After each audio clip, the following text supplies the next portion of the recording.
마태복음 2장 16절 한 절만 보겠습니다. 마태복음 2장 16절 신약성경 2페이지에 있습니다. 우리 16절 다 같이 합독하여 읽겠습니다.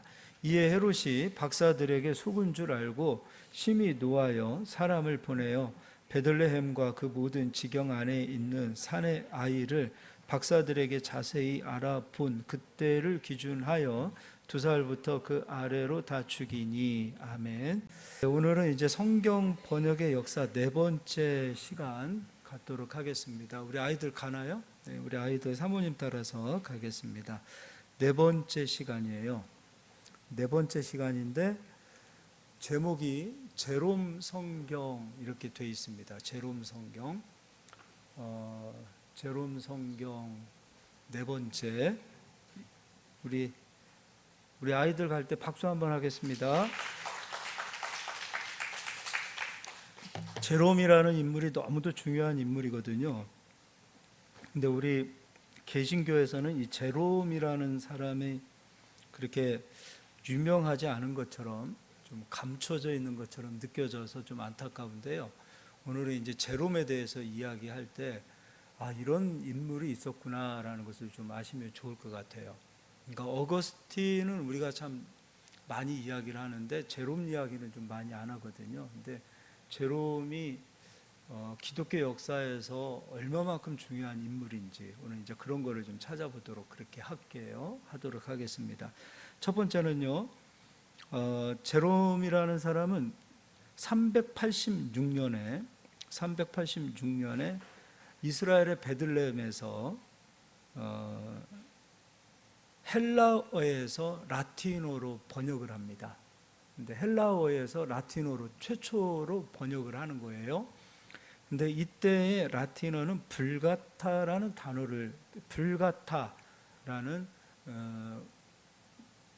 불가타라는 말을 어떻게 써야 될까요? 이거는 제가 조금 후에 설명을 해드릴게요. 그래서 제롬 성경을 불가타 성경이다 이렇게도 이야기하는데 그 얘기는 다시 밑으로 가서 좀 설명을 해드리도록 하겠습니다. 또 이 제롬은 72역을 기준으로 해서 정경 66권만이 아닌 헬라어 원본으로 되어져 있는 성경을 번역을 해요. 그러다 보니까 유대 문헌인 외경까지 라틴어로 번역을 해요. 유대 문헌, 그러니까 헬라어 본문으로 되어진 성경까지 라틴어로 번역을 하더라는 것이죠.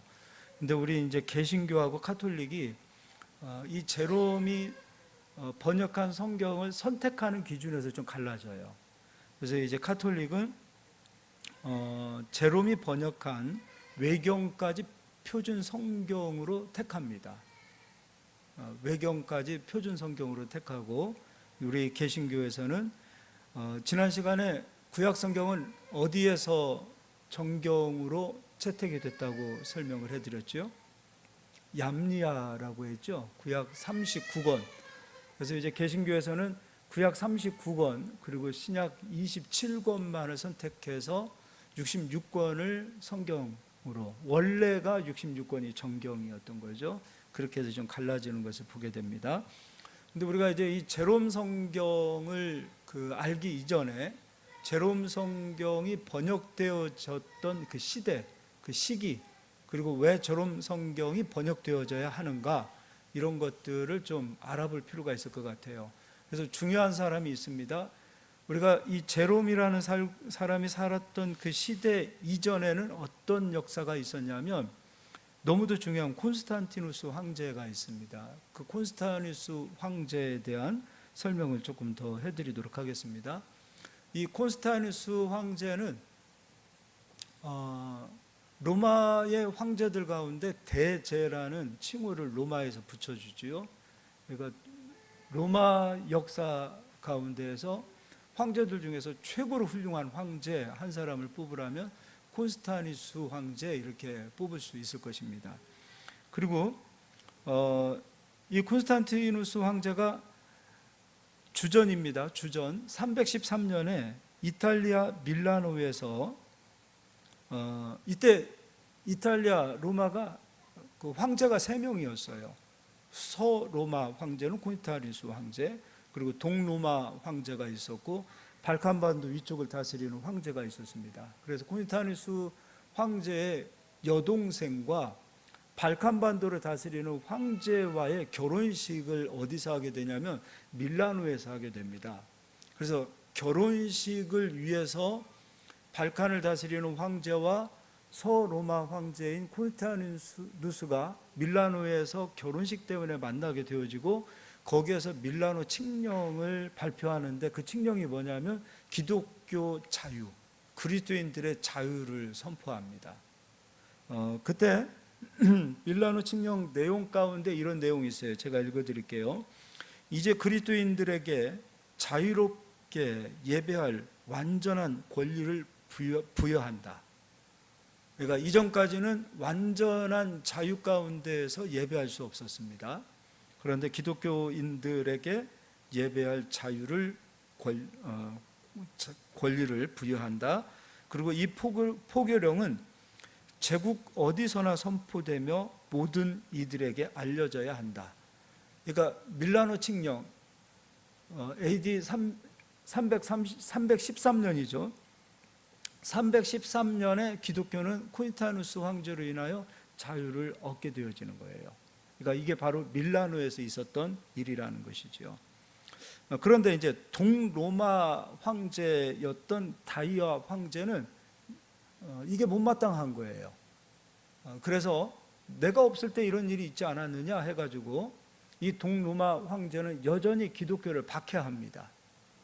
더 잔인하게 박해를 합니다. 그때 콘스탄티누스 황제는 동로마 황제와 전쟁을 합니다. 이 기독교인들의 자유, 밀라노 칙령이라는 이 사건 때문에 동로마와 전쟁을 합니다. 그리고 동로마는 이때 콘스탄티누스 황제에게 완전히 대패를 하게 되어져서 황제가 셋으로 나누어졌던 이 로마가 이제 동로마가 사라지고 둘로 나누어지는 그 상황이 되어집니다. 그럼 이제 사진을 통해서 밀라노는 어떤 도시였는가, 그걸 한번 좀 보도록 하겠습니다. 사진 좀 보여주세요.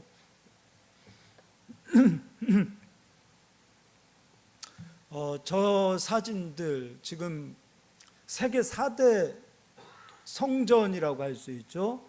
뭐 바티칸에 있는 베드로 성당, 또 뭐 바울 성당, 런던에 있는 뭐 성당, 그리고 밀라노에 있는 저 대성당도 세계 4대 성당 가운데 하나예요. 저 뾰족뾰족한 저 탑들이 있는 웅장한 그런 사진인 것을 보게 되어지죠. 또 다음 사진도 보여주세요. 네, 그 밀라노 칙령이 있었던 그 도시가 바로 밀라노인데, 그곳에 지금 세계 최도의 밀라노 하면은 사람들이 기독교의 자유가 선포되어진 313년은 잘 기억하지 않고요. 밀라노 하면 지금 사람들이 기억하고 있는 게 무엇이냐면 세계 최대의 패션 거리가 밀라노에 있습니다.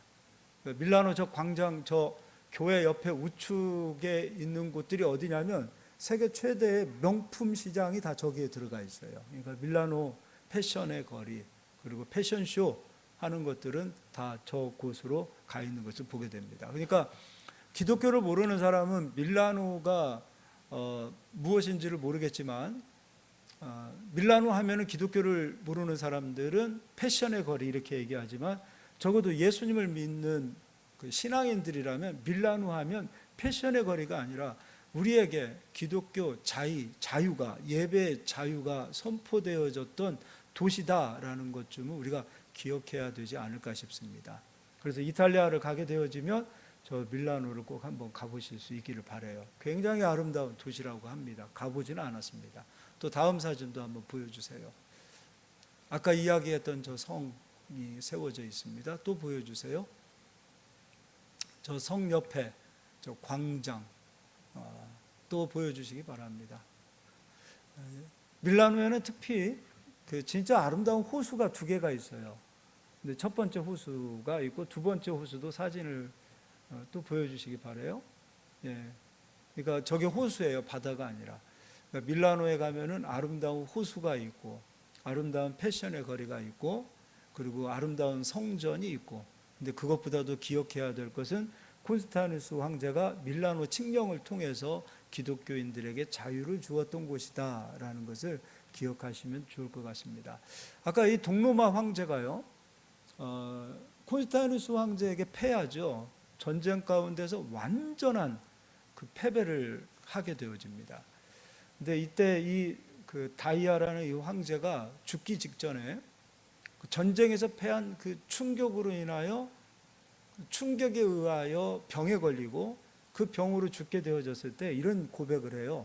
내가 이 병에 걸려 죽는 것은 예수 믿는 사람들을 너무 박해해서 하나님께서 주신 병이다라고 스스로 고백해요. 그리고 죽기 직전에 마지막에 참회의 회개를 하고 그리고 예수님 영접하고 그리고 세례를 받고 죽습니다. 이제 로마는 세 개의 나라에서 세 개의 황제에서 두 명의 황제로 나누어졌다 그랬어요. 그럼 이제 콘스탄누스의 누가 되어지는 거죠? 매제가 되어지나요? 그러니까 여동생의 남편이잖아요. 그럼 매제가 되어지는 건가요? 매제라고 하나요? 그러니까 이제 콘스탄누스와 이제 발칸반도를 다스렸던 그 황제가 둘로 이렇게 남겨진 상황에서 이 발칸을 다스렸던 이 황제가 밀라노 칙령 가운데서 기독교인들에게 주었던 자유를 그 본인도 그 칙령에 함께 가담했음에도 불구하고 그걸 어깁니다. 그리고 어기면서 어떤 현상이 나타나냐면 다시 기독교인들을 박해를 해요. 그래서 이제 로마가 통일 황제, 통일 왕국으로 가는 데 있어서 이제 천함과 매제 사이가 이 문제로 인해서 다시 전쟁을 하게 되어져요. 그거는 이제 콘스탄틴 황제는 밀라노 칙령을 계속해서 지켜야 했고 또 발칸반도를 다스렸던 천함이 누구죠? 자꾸 이게 헷갈리네. 매제라고 해야 되나? 네, 매제가 된 리키니우스는 기독교를 박해하죠. 근데 이 콘스탄누스가 이때 또 전쟁을 해요. 전쟁을 하러 갈 때에 이 발칸을 다스렸던 리키니우스는 전쟁에 앞서서 신들께 제사를 하는데 이방 신들에게 제사를 해요. 그리고 그 당시에 이제 전쟁을 할 때 동물의 내장을 꺼내서 내장의 모양을 보고 이 전쟁에 승리할 수 있다, 승리할 수 없다를 점을 쳤어요. 그러니까 발칸반도를 다스렸던 그 리키니우스는 바로 이방신에게 제사를 하고 동물의 내장을 꺼내서 보았더니 이 전쟁은 당신에게 승리를 줄 것입니다 라고 점괘가 나와요. 그리고 이방신들, 우상들의 이름을 가지고 콘스탄틴과 나갑니다. 이때 콘스탄틴 군대는 십자가를 걸고 나가지요. 그리고 예수님의 이름을 걸고 나가죠. 근데 여기서도 마찬가지로 콘스탄틴 그 황제가 완전한 대승을 거두어요. 이것으로 인하여 로마는 이제 통일제국이 이루어졌고 그리고 기독교는 완전한 로마가 다스리는 제국 가운데에서 자유를 얻게 되어지는 것을 보게 되어집니다. 이 콘스탄누스 황제가 밀라노 칙령에서 기독교의 자유를 주었고 세계로 나누어져 있던 황제가 이제 콘스탄누스 황제로 하나가 되어지는 그 하나가 되어짐으로 로마가 다스리는 모든 제국 가운데에서 그리스도인들은 자유를 얻게 되어지는 상황이 되어진 겁니다. 이것이 이제 통일 제국으로 가는 거예요. 이제 콘스탄티누스 황제가 기독교인들에게 자유를 주었어요. 그때 이제 어떤 업적, 콘스탄티누스가 어떠한 기독교인들에게 좋은 업적을 남겼는지 몇 가지를 좀 설명해 드리도록 하겠습니다. 먼저 교회의 재산을 다시 교회에 돌려줍니다. 교회의 재산을 다시 교회에 돌려주고 그리고 그리스도인들을 요즘 말로 하면은 공무원이죠. 그러니까 관료들 그런 사람들로 그리스도인들을 세워서 그리스도인들을 높여주는 그런 일들을 하고요. 또 두 번째는 교회를 새로 건축을 합니다. 그리고 이 당시 콘스탄누스 황제의 업적도 그렇지만 그의 어머니 헬레나의 업적은 지금의 이스라엘에 있는 성지들을 거의 다 그 어머니가 회복하는 일을 해요. 남겨진 자기의 생을 이스라엘에 가서 이스라엘의 예수님의 그 업적들을 찾아가고 그곳에 교회들을 세우는 일, 그리고 콘스탄누스 황제도 마찬가지로 로마 제국의 교회들을 세우는 일을 합니다. 그래서 계속해서 교회를 건축하고요. 그리고 양피지 성경을 50권을 만들어서 각 교회에 나누어 줍니다. 그럼 이제 우리가 생각했을 때 성경 한 권이 뭐 그렇게 대단하냐 이렇게 생각할 수도 있는데, 양피지 성경이죠. 이때 당시에는 종이가 나오지 않았으니까 양피지 성경이 얼마만큼 값어치가 있는 성경이냐면, 무게로 따지나 부피로 따지나 황금보다 더 비쌀 수밖에 없었어요. 그러니까 양피지 성경 그림도 좀 한번 보여주시기 바랍니다. 저게 이제 양피지예요. 생각보다 그림이기 때문에 크다 작다 우리가 판별할 수 없지만 작은 크기들이 아니에요. 종이에 기록하는 게 아니에요. 말 그대로 양의 가죽을 납작하게 아주 얇게 만들어서 거기에 글씨를 하나하나 써 나가는 거예요. 그렇기 때문에 저 양피지라는 가격 자체도 비싸지만 당대 최고의 수도사들이 수년간 저 한 권을 만들기 위해서 수년간 집필을 해야 돼요. 그러니까 저 성경 한 권이 값 자체로 따지면은 황금보다도 더 비싼 값이 되어지겠죠. 수많은 사람들의 그것도 학자들, 수도사들, 글씨 하나도 틀리면 안 되기 때문에, 글씨 하나가 틀리면 저 양피지 자체가 가치가 자체가 다시 다 지워져야 되는 상황이기 때문에 정성스럽게 저것을 기록해서 만들어야 되는 그 책이 바로 양피지 성경이에요. 또 보여주시기 바랍니다. 저거는 이스라엘의 쿰난 동굴이라는 곳에서 양피지 성경이 원본, 헬라어로 되어진 원본이 최초로 발견되어졌을 때에 저런 모양을 가지고 있었다고 합니다. 또 보여주세요.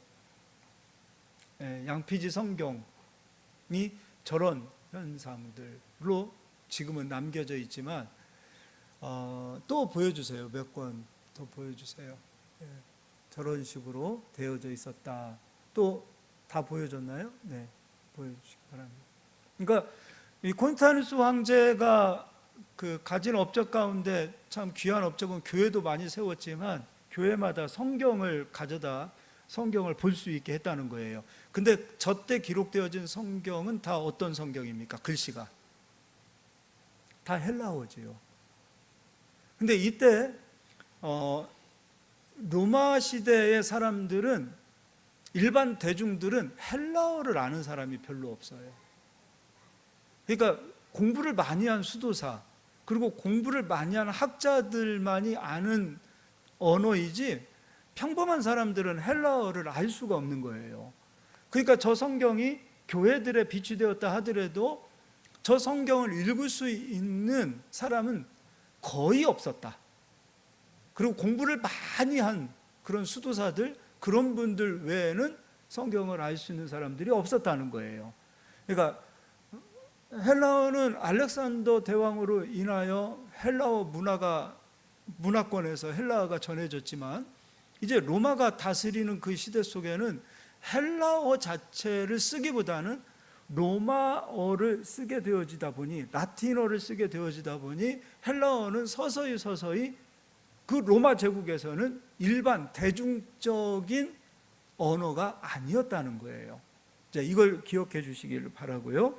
그 다음에 콘스탄누스 황제가 이때 했던 일 가운데 또 하나가 뭐냐면 잔인한 십자가 사형 제도를 폐지합니다. 그러니까 십자가는 그 당시에 로마 시민은 절대로 십자가형을 내리지 않았습니다. 그러니까 사람이라고 보지 않았던 노예들, 그리고 어떤 나라를 지배를 하고자 했을 때 로마 제국의 반기를 드는 사람들, 그런 사람들을 십자가형으로 죽였던 것을 보게 되어지죠. 근데 그 십자가형을 폐지를 합니다. 그리고 또 하나는 검투 경기를 금지를 해요. 근데 이때 당시에 검투사들은 다 노예들이 하는 거죠. 죄수들이 하는 거죠.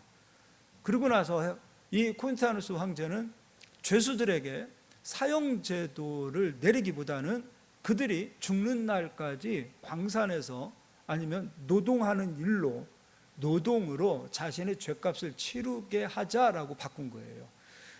이게 이 당시에 이런 법을 개혁했다라는 것은 대단한 겁니다. 이 당시에 노예는 사람이 아니잖아요. 근데 그 노예들에게도 인권을 이야기했던 사람이 바로 콘스탄누스 황제였다라는 것이에요. 그리고 나서 또 한 가지는 오늘 우리가 주일에 예배를 드리죠.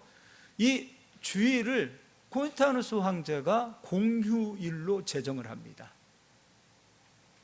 그리고 이 주일에 당연히 이제 주일은 주님이 부활하신 첫날 아닙니까? 그래서 이제 이 주일이 예배하는 날로, 이 공휴일은 로마 제국에서 하나님께 예배하는 날로 이 주일이 바뀌기 시작해요. 그러니까 오늘 우리가 예배드리는 이 주일, 콘스탄누스 황제가 이 다스리기 이전에는 주로 토요일에 많이 드렸다는 거예요. 토요일이 유대인에게 있어서 안식일이잖아요. 그러니까 안식일에도 드리고 주일에도 모였던 상황이었는데 콘스탄누스 황제로 인하여 이제 주일이 하나님께 예배하는 날이 되어져야 합니다라고 이날로 바꾸는 거예요. 그러고 나서 또 한 가지 노예들을 위해서 이날은 노예들도 휴식을 해야 된다. 이게 참 대단한 사람이에요. 지금 우리가 이 노동자들의 쉼 이런 이야기를 아직도 노동자들에 대한 인권이 무시되어진 나라들이 지금 이 시대에도 굉장히 많잖아요. 뭐 그렇다면 우리는 어땠습니까? 우리나라는 노동자들에 대한 인권이 언제부터 좋아졌습니까? 사실 우리도 얼마 안 돼요. 근데 이 당시에 이 노동자들에 대한 인권을 이야기하고 그들에게도 휴식을 줘야 된다라고 이야기했다라는 것은 콘스탄누스 이 황제의 마인드 자체가 그리스도의 정신으로 회복되어진 사람이다라는 것을 보게 되어집니다. 그리고 이제는 예전에는 이 공예배가 지금처럼 이 오전에 드려지는 공예배가 아니었어요. 핍박받던 이 시대의 공예배는 새벽에 몰래 모여야 합니다. 그러니까 우리가 새벽 예배를 드리는 것은 실상은 핍박받을 때 모였던 거예요. 그러니까 몰래 예배를 드리는 그 새벽 예배, 그 새벽 예배를 지킴으로 기독교 신앙을 지켜왔던 거예요. 뭐 언제부터 우리가 왜 이렇게 새벽 예배를 이렇게 드림으로 힘들게 합니까? 초대교회는 다 새벽 예배였어요. 새벽 예배로 인하여 신앙을 지켜왔었습니다. 이제 마지막 때가 되었을 때는 여러분 은혜도 중요하지만요, 은혜만 갖고는 안 돼요. 이제 마지막 때는 하나님께서 키질을 하십니다. 키질을 하실 때에는 우리가 핍박을 견디고 시험을 견디고 그리고 광야에서 단단한 훈련을 받지 않으면 하나님께서 키질을 할 때 키 밖으로 다 떨어져요. 그러나 우리가 알곡이 되어져야만이 키질을 할 때 주님 안으로 더 깊이 들어오는 거거든요. 지금 이제 앞으로 하나님께서 키질하십니다. 지금 성경을 보아도 시대를 보아도 지금은 알곡과 쭉정이를 키질하시는 때라고 보거든요. 앞으로 계속 키질하실 것입니다. 코로나와 같은 키질, 그리고 편리함의 키질, 이제 마지막 때 이 키질 가운데에서 그리스도인이라고 생각했던 수많은 쭉정이들이 그리스도 밖으로 떨어지는 현상들이 나타날 겁니다. 그때 주의해야 될 것이 있습니다. 그리스도의 제자가 아닌 사람은 다 떨어집니다. 오늘 이제 이 제롬이라는 사람 이야기를 하면서 그 얘기를 하는 거예요. 그 얘기를 해드릴 거예요. 그리스도의 제자가 아닌 사람은 쭉정이가 되어서 키질하실 때 다 밖으로 떨어집니다. 은혜의 시대, 평강의 시대 때는 쭉정이도 알곡도 함께 있습니다. 그러나 키질하는 그 시대가 오면 쭉정이는 다 떨어지고 알곡만 주님 앞으로 더 깊이 들어가는 그런 시대에 우리가 들어와 있습니다. 지금 저희가 사는 시대가 그런 시대예요. 앞으로 더 심한 키질이 올 겁니다. 이제 그런 시대에 우리가 살면서 신앙생활을 해야 되는데 오늘 이 제롬을 통해서 우리가 또 한 가지를 그런 것들을 좀 느끼고 교훈해 봐야 될 필요성이 있다고 봅니다. 자, 이제는요 제롬에 대해서 좀 보도록 하겠습니다. 제롬입니다. 제롬이라는 사람은요 347년 지금의 크로아티아라는 도시에서 태어납니다. 그 당시에 이 크로아티아도 로마의 제국 안으로 들어와 있었던 것을 보게 되죠. 이곳에서 태어납니다. 굉장히 똑똑한 사람이에요. 천재입니다. 수사학, 문법, 법학, 정치 모든 부분에서 천재성을 가지고 있었던 사람이에요. 굉장히 뛰어난 사람이에요. 어린 나이에 예수님을 믿고 세례를 받습니다. 그리고 머리가 좋은 사람들은 공부하는 이 재미가 있잖아요. 그래서 공부를 너무 열심히 합니다. 굉장히 공부를 열심히 할 때 어느 날 하나님께서 이 제롬에게 이 마음에 두려움의 하나님의 음성을 들려주세요. 막 심하게. 어떤 음성을 들려주시냐면 너는 키케로의 제자이지 그리스도의 제자가 아니다. 키케로는 누구예요? 로마의 최고의 학문가 아닙니까? 정치가이면서 법률가이면서 최고의 철학가 아닙니까? 제롬이 그 주님의 음성을 들으면서 내가 그리스도인이라고 하면서 세상의 학문, 철학, 수사학, 법률 이런 세상 학문은 정말 날이 새가면서 그 학문들을 연구하고 공부하고 그런 것들을 찾았던 자기 자신을 보면서 내가 예수님의 제자라고 하면서 내가 언제 성경을 읽어봤나 본인 스스로가 거기서 참회를 합니다. 내가 그리스도의 제자가 아니었구나. 내가 예수님의 제자라고 하면서 성경 한번 읽어보지 않고 세상 학문에 미쳐 있었던 자기 자신을 보게 되어집니다. 그래서 이 사람이 내가 이렇게 살아서는 안 되겠다. 그리고 세상 학문을 쫓는 키케로의 제자가 아니라 내가 그리스도의 제자로 살겠습니다 하고 이 사람이 이때부터 수도사의 길을 걷기 시작합니다. 그런데 너무 똑똑하잖아요. 너무 훌륭한 사람이에요. 재능이 너무 많은 사람이에요. 이런 사람들은 어디 뭐 변방, 시골 이런 데 있을 사람들이 아니잖아요. 이 당시에 이제 기독교가 자유도 있어요. 그리고 마음 놓고 예배하던 시대예요. 그리고 교황도 생기던 시대예요. 그래서 교황청으로 이 사람이 들어가요. 그리고 교황청에서 이 사람의 재능을 발휘하기 시작해요. 너무 똑똑한 거예요. 그러니까 어느 정도냐면 교황은 아니었다 하더라도 교황과 같은 그러한 권위를 가질 정도로 너무나 재능이 많았던 사람이에요.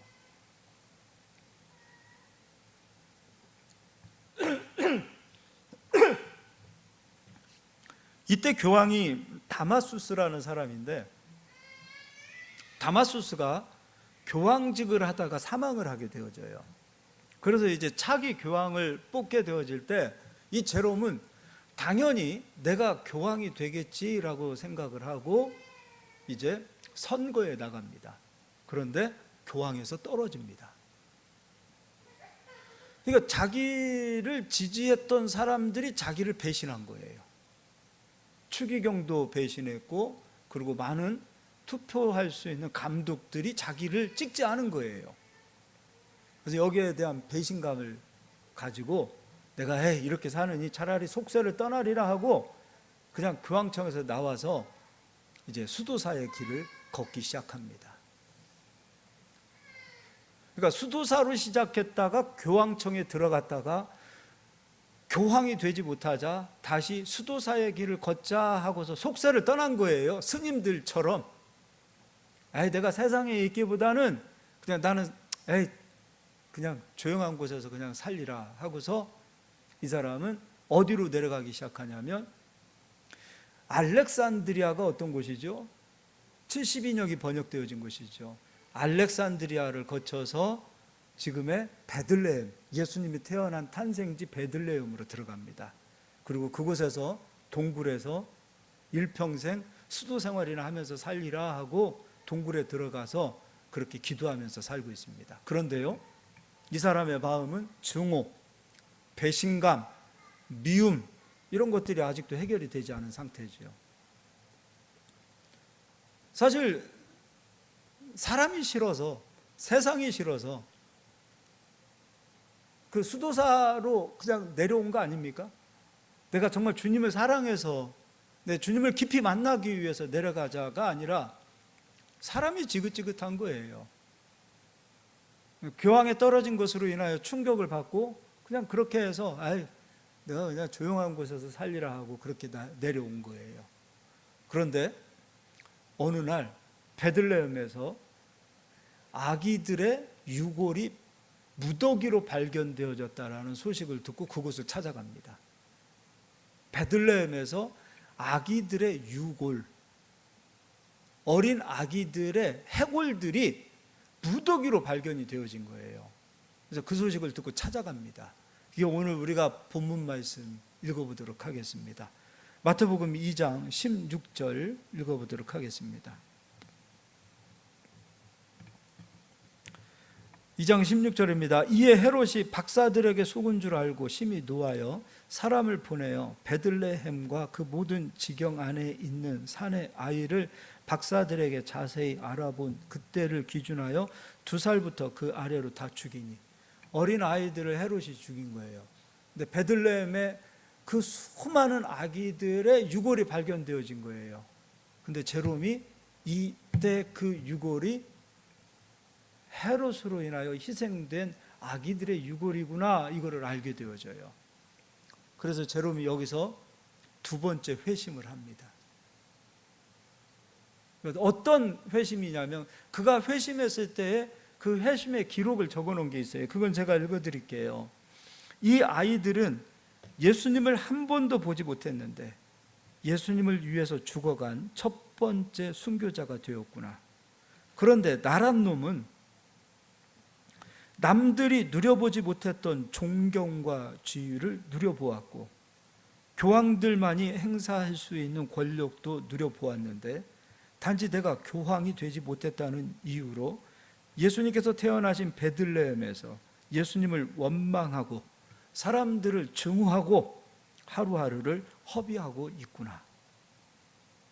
나는 저 아기들만도 못한 사람이구나. 회심을 해요. 정신을 바짝 차려요. 그리고 그곳에서 이제 헬라어로 되어진 성경을 라틴어로 번역을 하기 시작해요. 이때 그의 나이가 베들레헴에 들어갔을 때가 38세예요. 그가 420년 75세에 숨을 거두기까지 그 어두컴컴한 그 동굴 속에서 헬라어로 되어진 성경을 라틴어로 번역한 거예요. 그런데요, 이건 좀 사진을 한번 좀 볼까요? 베들레헴의 예수님 탄생교회 한번 좀 보여주셨으면 좋겠어요.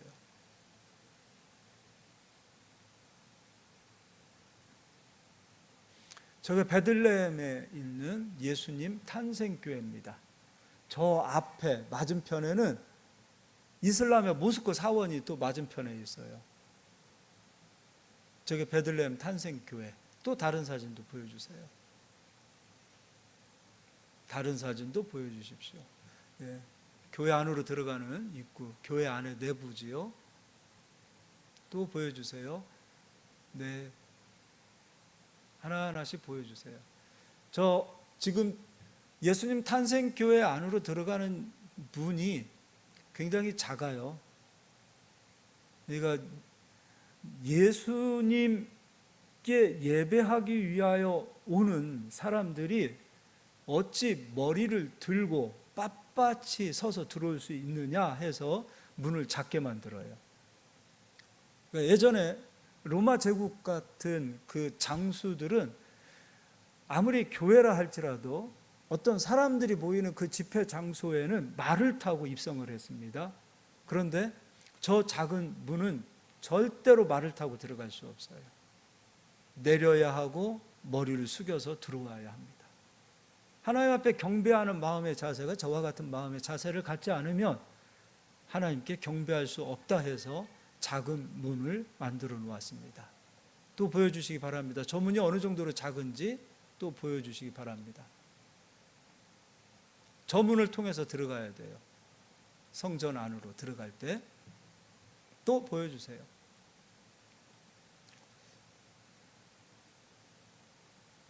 여기 안에 있는 내부 사진들 또 보여주세요. 지금 저기 서 있는 사람이 저예요. 저 작은 문이 어느 정도인지 알겠죠? 그러니까 제가 1m 한 75 정도 되니까 저기가 한 1m 한 20 정도 될까 싶으네요. 저 정도의 작은 문, 저기를 통과해서 성전 안으로 들어가야 하는 것을 보게 됩니다. 또 보여주세요. 작은 문을 통해서 들어가라. 저기는 예수님께서 탄생하셔서 말구유에 놓였던 그 장소에 지금 별 저 모양을 해놓았다고 해요. 또 다른 것도 보여주세요. 또 보여주시기 바랍니다. 이게 다죠? 그러면 이제 제롬의 업적을 조금 더 설명해 드리도록 하겠습니다.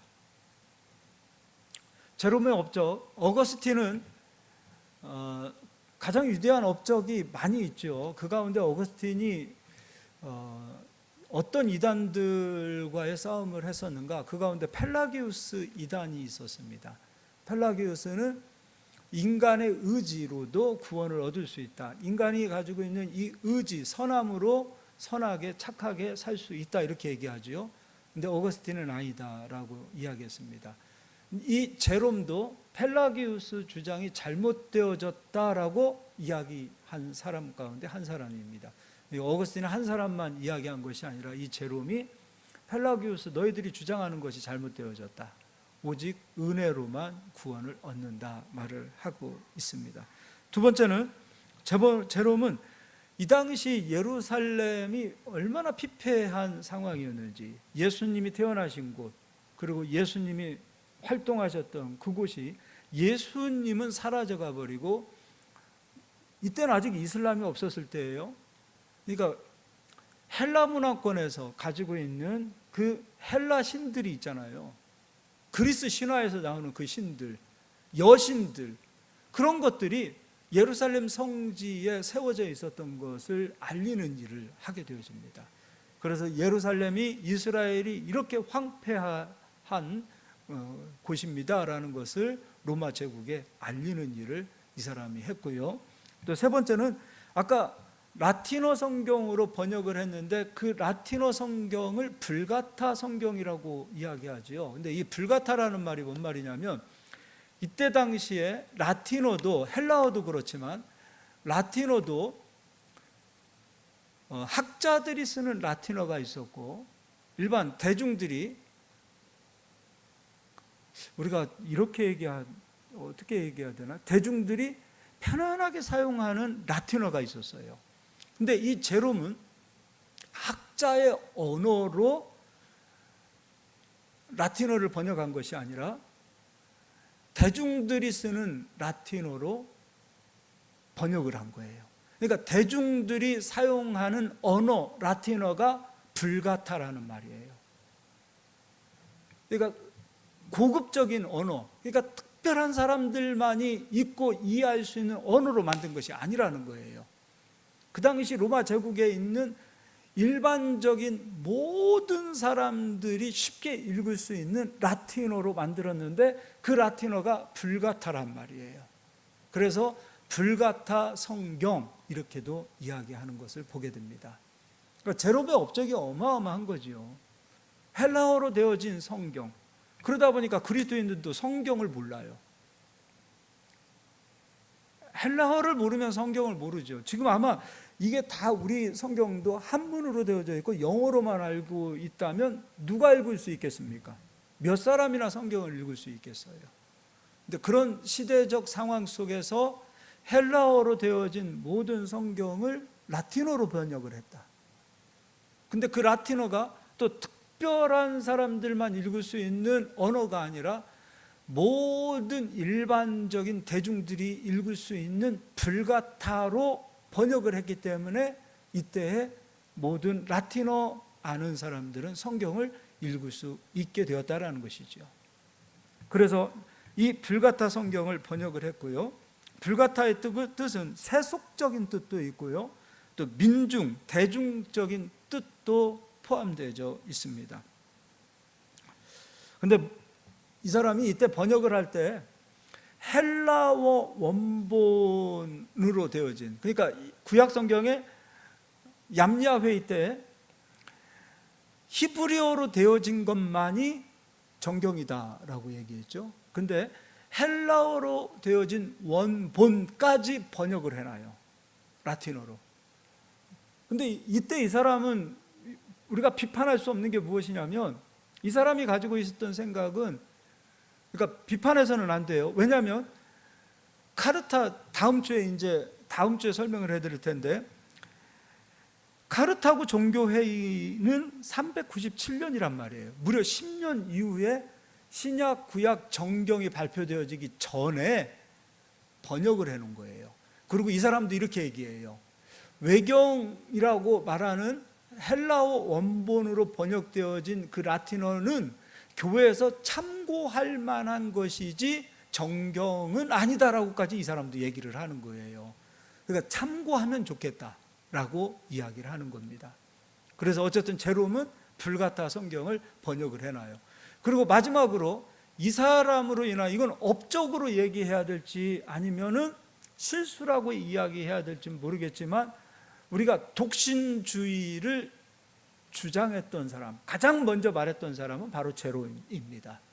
그러니까 제롬이 독신을 이야기해요. 그래서 결혼은 세속적인 것이고 사람이 쾌락을 추구하는 것이 되어질 수 있기 때문에 결혼하기보다는 독신으로 일평생 하나님과 깊은 영적인 교제를 가지며 사는 것이 좋다라고 얘기를 해요. 그렇게 얘기합니다. 그런데 이 사람이 성경을 번역하는 데 있어서 얼마나 많은 자본이 들어가겠습니까? 아무리 독방에, 골방에 들어가서 한다 하더라도 양피지와 같은 그것들을 어디서 구할 수 있겠어요? 독신을 주장했던 그였지만 그에게 물질적인 후원을 했던 사람들은 다 여성들이었어요. 그래서 난잡한 그런 상황이 아니라 이 여성들 또한 철저히 신앙으로 함께 신앙생활을 했던 사람들이 이 제롬을 도왔던 것을 보게 되어집니다. 그리고 심지어 1073년에 그레고리 7세 교황은 아예 법으로 독신주의를 선포합니다. 그래서 우리가 카톨릭의 그 신부님들이 장가 안 가잖아요. 그 이유는 바로 여기에 있어요. 아예 그냥 교황이 1073년이에요. 1073년 그때 교황이 이제 모든 사제들은 결혼하지 맙시다라고 얘기해요. 왜 그랬을까요? 그 당시에 교회 세습 문제가 너무나 문제를 일으켰습니다. 이렇게 성직자들이 교회를 세우고 세습을 하고, 근데 요즘과 같은 이런 세습보다도 더 문제가 됐던 것은 무엇이냐면, 그 한 교회, 그 당시에 한 교회를 섬기고 있는 그 성직자들의 그 권위는 일반 성주와도 비슷한 그런 권위를 가지고 있는 사람들이 많았던 것이죠. 많은 땅을 소유하게 되어지고 많은 재산을 소유하고 많은 권력을 가지고 있는데 그 권력을 생판 모르는 사람에게 주고 싶지 않은 거예요. 그러니까 서서히 성직이 부패해 가는 거예요. 그래서 이렇게 할 바에는 차라리 성직자들이 깨끗하게 살자, 결혼하지 말자, 그럼 욕심 부리지 않고 살면 되지 않겠느냐, 이런 원인도 있었다라는 것이지요. 이제 마지막 제롬의 사진을 보고 마치도록 하겠습니다. 제롬 사진들, 아까 예수님이 태어나신 베들레헴 탄생교회 앞에 저 돌로 되어진 동상이 있는데, 저 동상이 바로 제롬입니다. 제롬을 저기다 해놓았죠.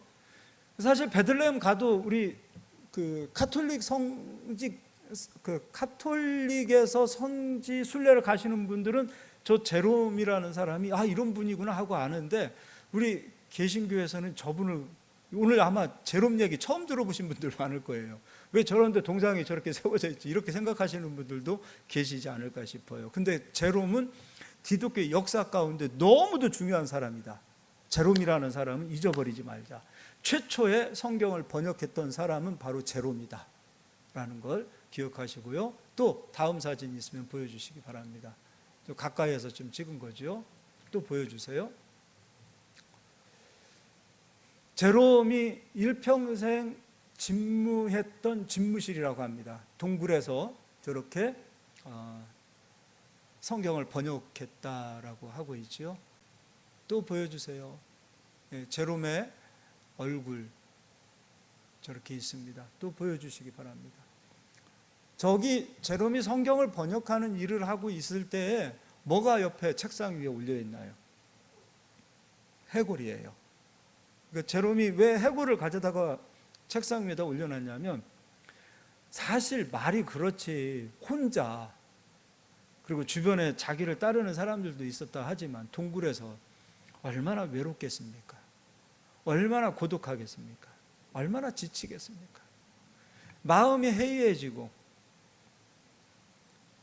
그런 사람이잖아요. 제롬도 인간이잖아요.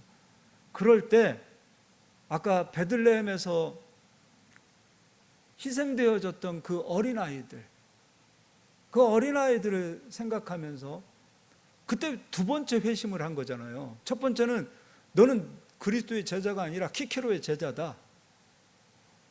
그 첫 번째 회심. 두 번째 회심, 베들레헴에서 그 희생되어졌던 어린아이들의 유고를 보고 저 사람이 회심을 한 거잖아요. 그래서 그때 그 어린아이의 유고를 하나 가지고 와서 자기 책상 위에 올려놓고 마음이 힘들어질 때마다, 해이해질 때마다, 딴 생각 들 때마다 저 해골을 보고 마음을 다시 잡고 성경을 번역하였다고 합니다.